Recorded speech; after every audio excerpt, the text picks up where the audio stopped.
இன்றைக்கான வீடியோவில் என்ன நடக்குன்னு சொல்லிட்டு பார்க்கலாம். வீடியோக்குள்ளே போகிறதுக்கு முன்னாடி நம்ம சேனலை சப்ஸ்கிரைப் பண்ணிவிட்டு பக்கத்தில் இருக்க லைக் பட்டனையும் தட்டி விட்டுருங்க. ஃபஸ்ட்டு சீனில் வந்துட்டு எல்லாருமே சாப்பிட்டுட்டு இருக்காங்களே, அந்த சீன் தான் காமிச்சிட்ருக்காங்க.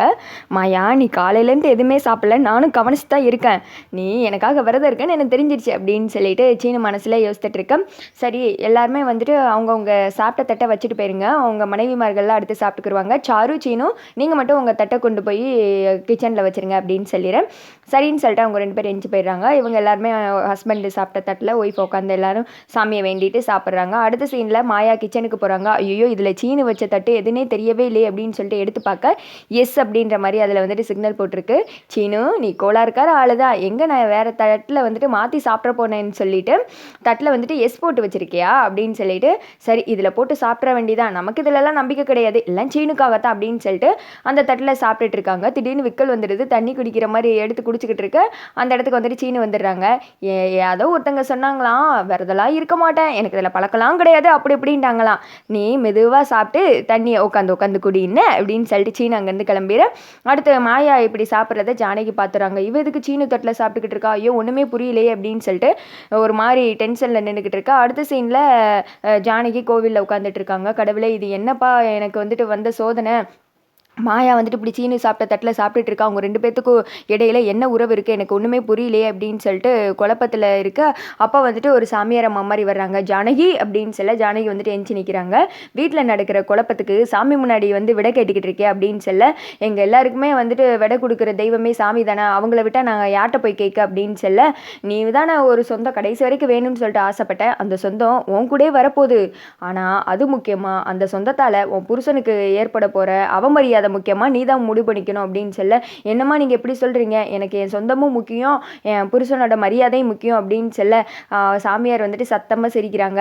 ரெண்டுமே வேணும்னா எப்படிமா, ஒன்று இழந்தா தான் ஒன்று கிடைக்கும், ரெண்டில் எது வேணும் நீ தான் முடிவு பண்ணிக்கணும், இந்த கயிறு இதை எடுத்துக்கிட்டேன்னா சொந்தம் உன் கூடயே வந்துட்டு முழுசாக இருக்குது, தூர தூக்கி போட்டேன்னா உன் புருஷனோட மரியாதை தான் உனக்கு முக்கியம் அப்படின்ற மாதிரி சொல்லிடுறேன்.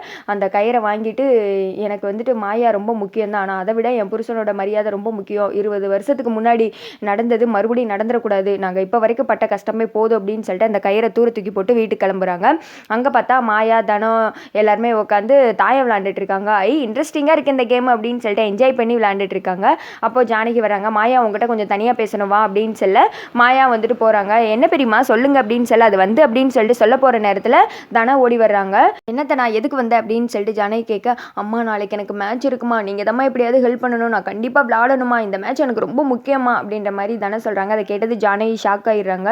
என்னது நாளைக்கு மேட்சா, நாளைக்கு சனிக்கிழமை ஆச்சே, காலேஜ் கூட கிடையாது, இல்லாட்டினா காலேஜுன்னு போய் சொல்லிட்டு போனேன் அப்படின்னு சொல்ல, அதனால தான்மா நான் உங்ககிட்ட ஹெல்ப் கேட்குறேன், என்னால் முடிஞ்சால் நானே பண்ணி வீட்டை விட்டு வெளில போய் விளாண்டுருக்க மாட்டேனா, ப்ளீஸ்மா நீ தாம்மா எப்படியாவது ஹெல்ப் பண்ணணும், இந்த மேட்ச் மட்டும் இல்லாட்டி அவ்வளோதாம்மா அப்படின்னு சொல்ல, சரி விடு, நான் ஏதாவது பண்ணி நாளைக்கு வீட்டை விட்டு உன்னை கேம்ஸு கூப்பிட்டு போகிறேன் அப்படின்னு சொல்லிட்டு ஜானகி சொல்லிடுறேன். சரின்னு சொல்லிட்டு அவங்க கிளம்ப போகிற நேரத்தில் மாயா சொல்கிறாங்க, பெரியமா என்கிட்ட எதை பேசணும்னு சொன்னீங்களே அப்படின்னு சொல்ல, அப்புறமா பேசலாம் அப்படின்னு சொல்லிட்டு அவங்க 2 பேர்த்தையும் அமுச்சு விட்டுறாங்க. மாயா நின்று யோசிச்சுட்டு இருக்காங்க. என்ன யோசிக்கிற அப்படின்னு தனம் கேட்க, இல்லை பெரியமா ஏதோ முக்கியமான விஷயம் பேசணும்னு சொன்னாங்க, திடீர்னு அப்புறம் பேசுகிறேன்னு சொல்லிட்டாங்கன்னு சொல்ல, மேட்சை விட அது ஒன்றும் முக்கியமாக இருந்திருக்காதுவா அப்படின்னு சொல்லிட்டு அவங்க கிளம்பிடுறாங்க. அடுத்த நாள் வந்துட்டு மாயா வந்துட்டு தனத்துக்கு ஆறுதல் சொல்லிட்டு இருக்காங்க. தனம் வேற புலம்பிட்டு இருக்காங்க, போச்சு அம்மா காணும், எனக்கு இந்த மேட்ச் அவ்வளோதான் விளையாட முடியாது, நம்மளை கூட்டு போகிறேன்னு சொன்னாங்க அப்படின்னு சொல்லிட்டு இருக்க, எதுக்கும் பயப்படாத, நீ மேட்சை மட்டும் யோசி அப்படின்னு சொல்லிட்டு இருக்க. அந்த இடத்துக்கு ஜானகி வர்றாங்க.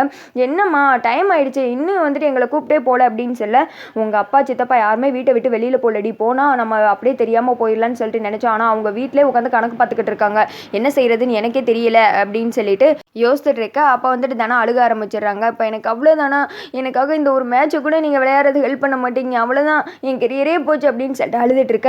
தானா இப்போ எதுக்கு அழுகிற, நான் வந்துட்டு சொல்லாமல் போகணுன்னு பார்த்தேன், இப்போ சொல்லிட்டு போயிட வேண்டியது அப்படின்னு சொல்ல, சொன்னால் எப்படிமா வீட்டை விட்டு வெளிலே போக முடியாதுல்ல அப்படின்னு சொல்லிட்டு தானா சொல்ல, விளையாட போகிறேன், நான் சொல்ல போகிறோம், கோயிலுக்கு போகிறோன்னு போய் சொல்லிட்டு போக வேண்டியதான் அப்படின்னு சொல்ல, அந்த இடத்துக்கு சீனோட அப்பா வர்றாங்க. சரி வாங்க போகலாம் அப்படின்னு சொல்ல, நீங்கள் எதுக்கு அப்படின்றாங்க, நம்ம எல்லாரும் தான் போக போகிறோம் தானே, இது வரைக்கும் விளையாண்டதை பார்த்தாச்சு, இனிமேல் விளையாடுறதை பார்க்க வேணாமா, சரி நீங்கள் போய் ஃபஸ்ட்டு வீட்டை விட்டு வெளியில் போங்க, அடுத்து நாங்கள் ஏதாவது சொல்லி வந்துக்கிறோம் அப்படின்னு சொல்ல, சரின்னு சொல்லிட்டு ஜானகி வந்துட்டு இவங்க 2 பேரும் கோயிலுக்கு கூட்டு போகிறேன் அப்படின்ற மாதிரி சொல்ல, சரி பார்த்து போயிட்டு வாங்க அப்படின்ற மாதிரி சொல்லிடுறாங்க.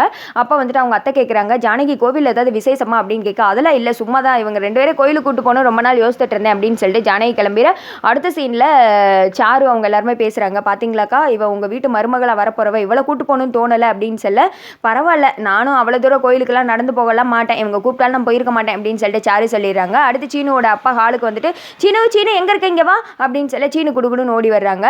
நம்ம வேலை பார்க்குறவங்களுக்குலாம் சம்பளம் கொடுக்கணும்னு சொன்னேன் சீனு, வா போகலாம் அப்படின்னு சொல்லிட்டு சீனோட அப்பா கூப்பிட சரிப்பா அப்படின்னு சொல்லிட்டு இவங்க கிளம்ப போகிற நேரத்தில் ரகுராம் வந்துட்டு நிறுத்துங்கள் அப்படின்னு சொல்லி எல்லாருமே ஷாக் ஆகுறாங்க. அதோட பார்த்தீங்கன்னா இந்த வீடியோ வந்துட்டு முடிஞ்சிருது.